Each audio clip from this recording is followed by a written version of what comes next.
Hello मोर स्नेहर छात्र छात्री माने दीपस्तर ज्ञान यूट्यूब चैनल को स्वागत करुच्ची। आज पिला माने +3 पिला मानंको पई गोटे सुंदर वीडियो बनैछि। +3 जो पिला मानंकर इतिहास ऑनर्स रही एवं इतिहास रो जो 5th सेमिस्टर परीक्षा आगु को अछि ए 5th सेमिस्टर परीक्षा को आखि आगे रखी मो पेपर 12 रो किछि बच्चा बच्चा लॉन्ग क्वेश्चन बनैछि। पाखापाखि प्रति यूनिट रे गोटे गोटे लॉन्ग क्वेश्चन मु सिलेक्शन करिछि। आज तुम मान सहित डिस्कशन करी जहाँकि आगामी परीक्षा रे आसीबा सुनिश्चित। भारत इतिहास 7 रो बच्चा बच्चा लॉन्ग क्वेश्चन बनैछि। एबे पिला माने डिस्कशन करी यूनिट 1 लो गोटे लॉन्ग क्वेश्चन बक्सर युद्ध तार कारण फलाफल। यूनिट 2 रे साधारणतः यूनिट 2 रो लॉन्ग क्वेश्चन भारत रो सैन्य बा ब्रिटिश औपनिवेशिक थिला सेतले भारत सैन्य पुलिस एवं आईन। आ तृतीय यूनिट रो चिरस्थायी बंदोबस्त रो फलाफल कारण फलाफल एवं लास्ट यूनिट सिपाही युद्ध रो विभिन्न कारण। एबे पिला माने प्रथम लॉन्ग क्वेश्चन मु डिस्कशन करूची बक्सर युद्ध रो कारण फलाफल। पलासी युद्ध इंग्रेज मानकर प्रथम युद्ध थिला एवं एई युद्ध रे इंग्रेज माने बंगर नवाब सिराजुद्दौला को परास्त करी बंगर समत शासन मिर्जापुर ऊपर न्यस्त करथिले। किंतु मिर्जापुर इंग्रेज मानक कार्यकलाप जेतु असंतोष प्रकाश करे इंग्रेज माने कोन कले तांको गादीच्युत करी तांकर दामादावा जोई मीर कासिम को शासन रे बसाइले। मीर कासिम जने स्वाधीन चेता युवक थिले। अल्प काल मध्य से मीर कासिम जन उत्तम प्रशासक और संगठक भाव निजर दक्षता प्रदर्शन करी प्रजा मानक मध्य जनप्रियता हासिल करथिले। एटा किंतु इंग्रेज मानक ईर्षान्वित करथिला एवं मीर कासिम इंग्रेज मानक कबलर मुक्त होई निज इच्छा रे शासन करिया पई चाहिले। किंतु इंग्रेज मान ता करिया पई देले नाही। फल रे बक्सर युद्ध आरंभ होइतला।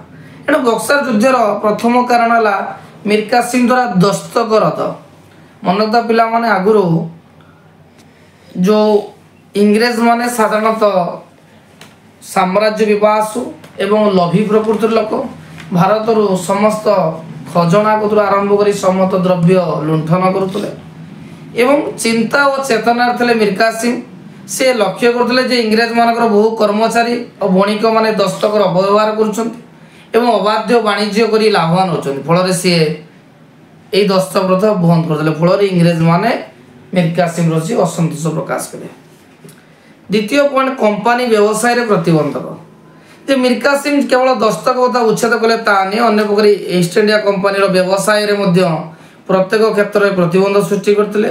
स्थानीय अमील माने बंगर लोक मान को ईस्ट इंडिया कंपनी सहित कोनोसी वाणिज्य न करिया पई सचेतन कराइथिले एवं मीर कासिम हठात पन्यकर तनखी गृह गुड़िकर संख्या बढ़ाइथिले। फल इंग्रेज मानकर अर्थनीति विपर्यस्त होला। फल मीर कासिम को शासन प्रति वितृष्णा प्रकाश कले। तृतीय है छुआ नवाबों स्वाधीनतार हस्तक्षेप। नवाबों स्वाधीनतार हस्तक्षेप मीर कासिम जेतु गोटे स्वाधीन भाव में शासन करने चाहिए किंतु इंग्रेज माने करने दौन। फल मीर कासिम मिर्जापुर परी क्रीड़ा पुतल नथिले एवं से विदेशी इंग्रेज मान घृणा चक्षुरे देखुले। फल बक्सर युद्धर सूत्रपात होता। आसु कारण मीर कासिम इंग्रेज मान गभीर भाव असंतुष्ट हो पड़ते। फल इंग्रेज माने मीर कासिम गादीच्युत करने जून 1763 मेजर आडम्स को प्रेरण करथिले एवं एई युद्ध बा इंग्रेज मानक सहित मीर कासिम युद्ध करथिले एवं युद्ध रे मीर कासिम को पराजित सुनिश्चित थिला एवं से पाटना अभिमुखे अग्रगामी थिले। इंग्रेज मानक प्रति प्रतिशोध परायण होई पाटना रे बंदित इंग्रेज मान हत्या करथिले। तांकरी निर्देश रे सुमन नाम जने दुर्दश जर्मनी सैनिक इंग्रेज माने बंदित गृह रे अग्नि संयोग करी समान को ध्वंस करिथिले। ई दारुण संवाद रे व्यथई British East India Company Mir Qasim को उपयुक्त शिक्षा देवा पई मनस्थ करथिले एवं युद्ध मीर कासिम एवं इंग्रेज मान को आरंभ होइतिला। 7 एवं ए युद्ध आरंभ होला एवं ए युद्ध रे मीर कासिम परास्त होई अयोध्या को पलायन करते एवं मिर्जापुर को पुनर्बार बंगर नवाब करते एवं अयोध्या नवाब सुजाउद्दौला से शरणापन्न हेले।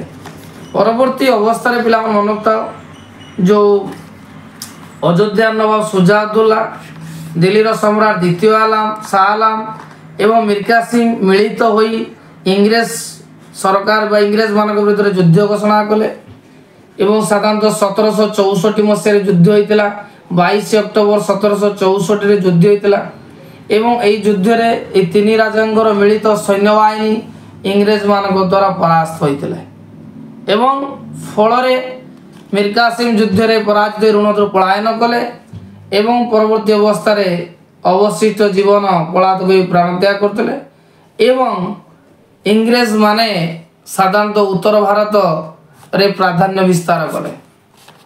फलाफल कौन थिला ना अयोध्यार नवाब को शक्ति को समान संकुचित कले 50 लाख टଙ୍କା जरिमाना लेले से दिल्ली शाह आलम जरिमाना आदाय कले एवं समान इंग्रेज मान प्रति इंग्रेज मान बसदा स्वीकार करते एवं बक्सार युद्ध बंग राजनीति परिवर्तन आनीला मीर कासिम विताड़ित संगे पुनर्बार मिर्जापुर को नवाब करा यहाँ प्रथम लॉन्ग क्वेश्चन बक्सार युद्धर कारण फलाफल।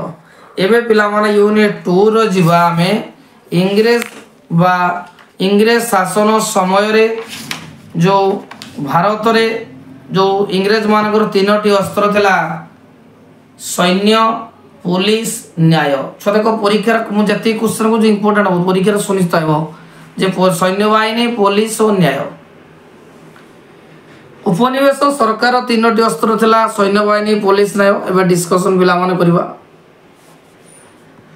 प्रथम क्वेश्चन है सैन्य ब्रिटिश शासन व्यवस्था को भारत में सुदृढ़ करने उपनिवेश सरकार अनेक अस्त्र सहायता नहीं ता मध्य 3टी थिला अस्त्र सैन्य बाहिनी पुलिस न्याय। प्रथम आम सैन्य बाहिनी विषय आलोचना करबा। यही समय प्रत्येक प्रेसिडेंसी रे साधारण प्रशासनिक सेवा क्षेत्र में सैन्य माने स्वाधीन भाव में कार्य करुले एवं इंग्रेज माने मद्रास यूरोपियन रेजिमेंट को सैन्य बाहिनी अंतर्भुक्त करी श्रृंगर नरेश को प्रथमे मद्रास पदाधिक बाहिनी गठन करते एठारे रॉबर्ट क्लाइव हेले प्रथम कमिश्नर से मध्य भारत कंपनी सैन्यर संख्या वृद्धि करने चाहिए। कंपनी सैन्य बाहिनी उभय यूरोपीय एवं भारतीय सैन्य बाहिनी सामिल थिले। साधारणतः विशेषकर नियमित दरमा भत्ता प्रदान करागला उत्तम व्यवस्था कंपनी मान सम्मान जो सैन्य संख्या वृद्धि पाई एवं 1857 मसीहा भारतीय सेना रे मोट संख्या 3,11,400 से भारतीय सैन्य थे 2,65,900 एपरी भारतीय मध्य सैन्य संख्या बढ़ीला कारण ब्रिटिश कंपनी बहुत चालाक लोक थे राज्य देश जदि सैन्य बाहिनी आने अधिक दरमा देवा पड़ता एवं भारतीय सैन्य मान को अल्प दरमार बेसी खटाऊले। परवर्ती अवस्था कर्नवालिस जो गवर्नर हेले सी भारतीय माने केवल सुबेदार पदवी उन्नति हो पारे मासिक 60 टंका वेतन पाते। भारत को जय करने दखल कर आवश्यक बहु संख्यक सैन्य तुलन में इंग्लैंड जनसंख्या खूब सीमित से कम खर्च भारतीय मान को नहीं से सुदक्ष और सुसंगठित सैन्य बाहिनी तैयारी करते। एवं जो पुलिस औपनिवेश सरकार द्वितीय अस्त्र पुलिस जहाँ को प्रयोग कर विशाल साम्राज्य रे शांति श्रृंखला रक्षा करने को समर्थ होते एवं इंग्रेज सरकार एक सुदक्ष पुलिस व्यवस्थार प्रचलन करते एवं इंग्रेज माने प्रथमे सेना मानकर सैन्य बाहिनी को विभागकरण करते या पुलिस और सैन्य विभाग करते। भारत एक नियमित पुलिस बाहिनी प्रतिष्ठा कर श्रेय जाए लॉर्ड कर्नवालिस कारण से प्रथमे जमीदार को पुलिस व्यवस्था उच्छेद करते। कर्नवालिस भारत आसवा पूर्व जमीदार माने निजर सशस्त्र भड़ाटिया गुंडा मान लगाई पुलिस कार्य करते किंतु लॉर्ड कर्नवालिस प्रथमे जमीदार को पुलिस व्यवस्था मुक्त करी आईन श्रृंखला को तदारख करने निमंते एक नियमित पुलिस बाहिनी गठन करते एवं कर्नवालिस द्वारा प्रचलित थाना व्यवस्था मुख्य थे दारोगा जे कि भारतीय होइतिबा आवश्यक नियम करागला।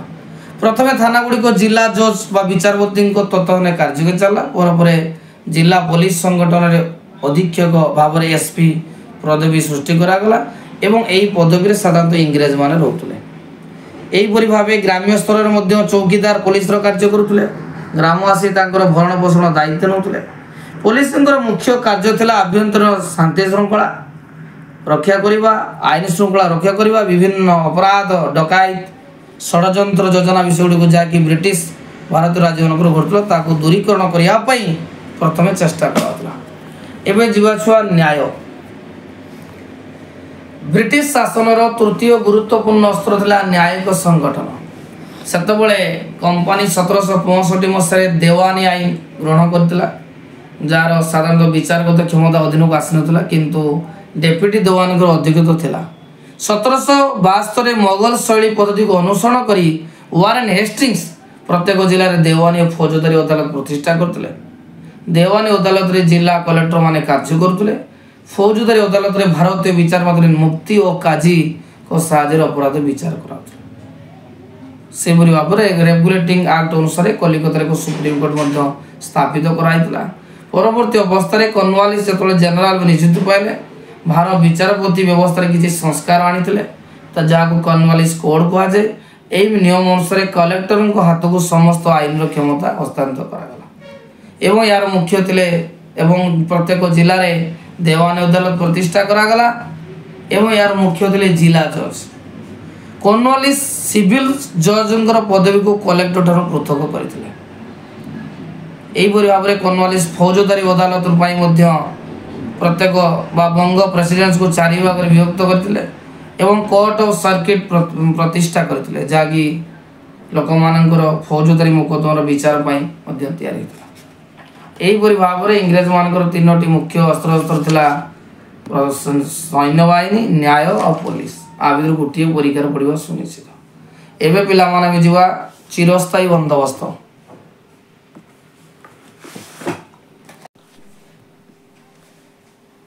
ପିଲାମାନେ ମନେ ତ ୟୁନିଟ୍ 3 ଚିରସ୍ଥାୟୀ ବନ୍ଦୋବସ୍ତ କ'ଣ? ଏହାର ସୁଫଳ କୁଫଳ। ଇଂରେଜମାନେ ସାମ୍ରାଜ୍ୟ ଗଠନ କରିବା ସଙ୍ଗେ ସଙ୍ଗେ ଭାରତର ଅର୍ଥନୀତିରେ ଅନେକ ପରିବର୍ତ୍ତନ ଆଣିଥିଲେ।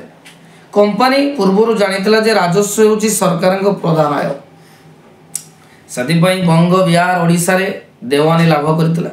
ପରବର୍ତ୍ତୀ ଅବସ୍ଥାରେ ଇଂରେଜମାନେ ଜମିଦାରମାନଙ୍କ ସହିତ କିଛି ଚୁକ୍ତି କରିଥିଲେ।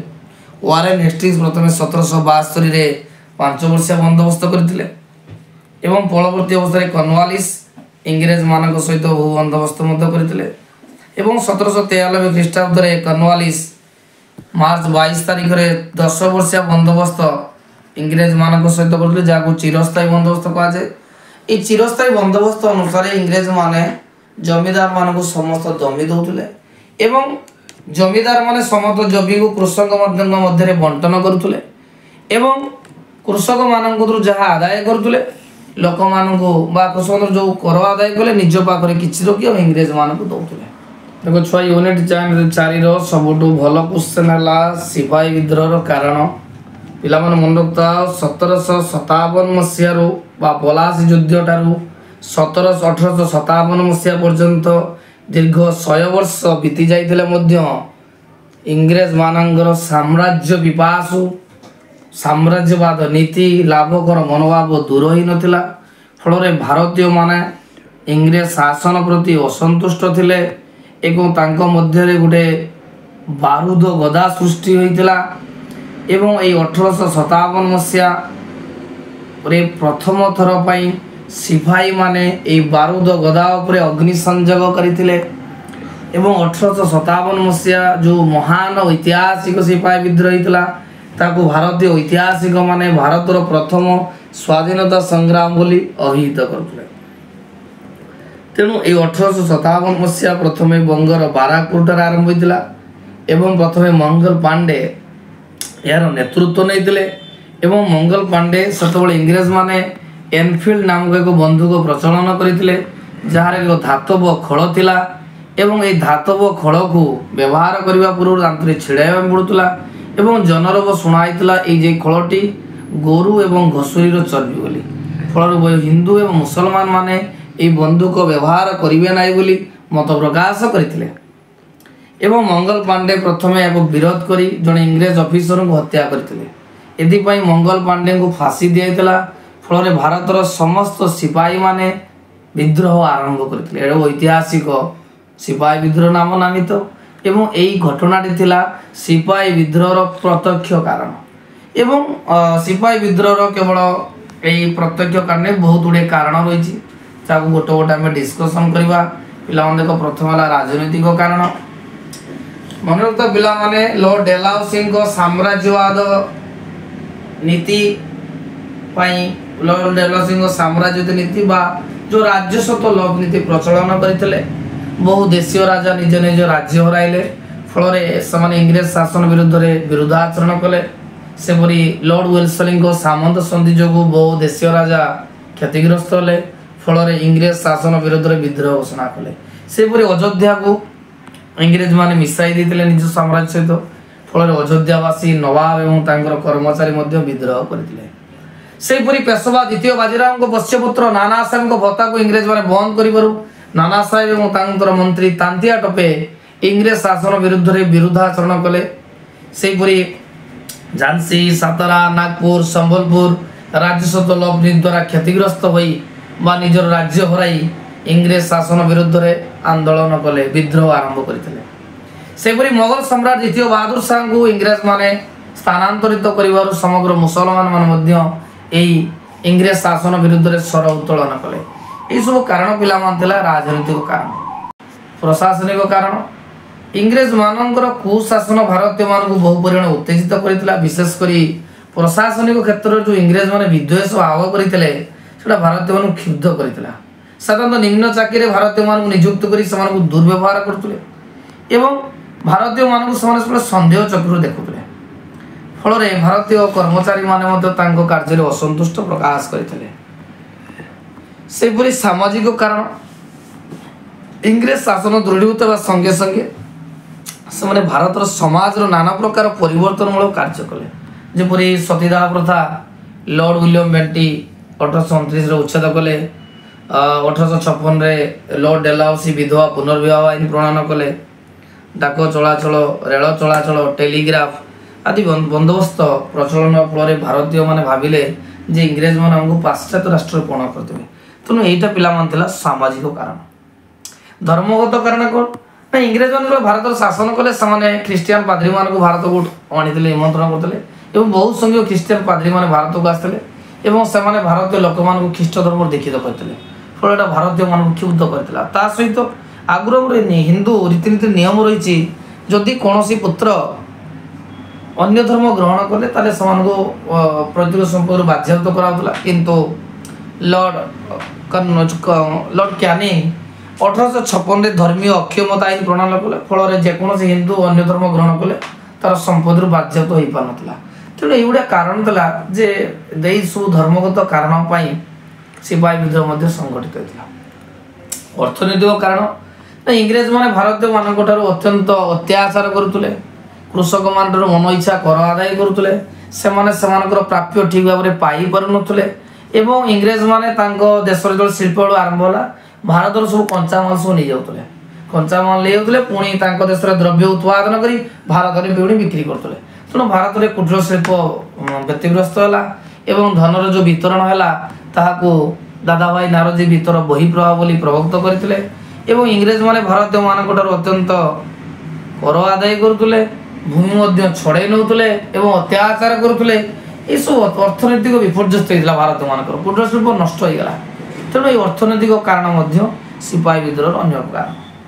सामरिक कारण जे इंग्रेज माने जो भारतीय मान सैन्य विभाग चाकरी दूसरे से पदोन्नति नाला इंग्रेज मान कम दरमा पाते सब गाड़ी गुलज व दुर्व्यवहार कराला मानक भारतीय सैन्य मान योग्यता थे उच्च पदवी नाला एवं से भारतीय मान परंपरा थिला जे समुद्र पार हेले जाति धर्म नष्ट हो जाए एवं इंग्रेज माने बारंबार समुद्र पार करने बाध्य करुले। सिपाही मान मुंडे पगड़ी बांधा दौनते तिलक मारिया दौनते एवं यह सब कारण थिला जे सामरिक कारण थिला जहाँकि सिपाही विद्रोह अन्य एक कारण थिला।